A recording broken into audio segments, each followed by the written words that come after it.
Hello, everybody. Hello. How are we? Great. I apologize for my tardiness. It's quite the newsy day, and I was with the president talking about that news. If the U.S. has a long-standing policy that we do not negotiate with terrorists, then why is the U.S. now negotiating directly and for the first time ever with Hamas? Well, when it comes to the negotiations that you're referring to, first of all, the special envoy who's engaged in those negotiations does have the authority to talk to anyone. Israel was consulted on this matter. And look, dialogue and talking to people around the world to do what's in the best interest of the American people is something that the president has proven is what he believes is good faith effort to do what's right for the American people. Is it just about the hostages, or are they also talking about the president's plan to take over Gaza? These are ongoing talks and discussions. I am not going to detail them here. There are American lives at stake. I would defer you to the Department of State for further details, but I'm not going to get into those talks here at this podium. We know that some officials here were miffed that Zelensky showed up last week without a suit for his meeting in the Oval Office, but Elon Musk never wears a suit in He there. did last night. So what is the dress code? Well, Elon Musk wore a suit last night. I'm sure you saw it. Was he spooked by the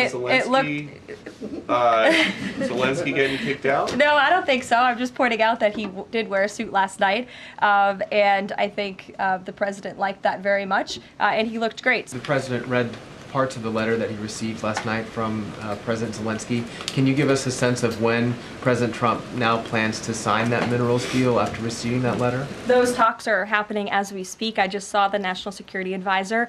He's working very hard on it. I believe he was going into the Oval Office to give the president an update on where this stands. But again, the president is committed to a peace deal. He wants to see this war end. And I think that President Zelensky's message, which he also shared on X as well, is a positive sign in the right direction. The president also said that the United States was reclaiming the Panama Canal. The president of Panama this morning, or at some point today, said that President Trump was lying. Wanted to get your response to that, and also curious if the president had a reason for not specifically mentioning BlackRock last night when he was praising the company that is buying canals or ports around the Panama Canal. Yeah, I'm not sure if Panama has seen what's going on with their own canal, but as you just mentioned, BlackRock is now interested in investing and taking over the two ends of the port, which is very important because the president was very vocal several weeks ago about the need to ensure that China is not controlling the Panama Canal.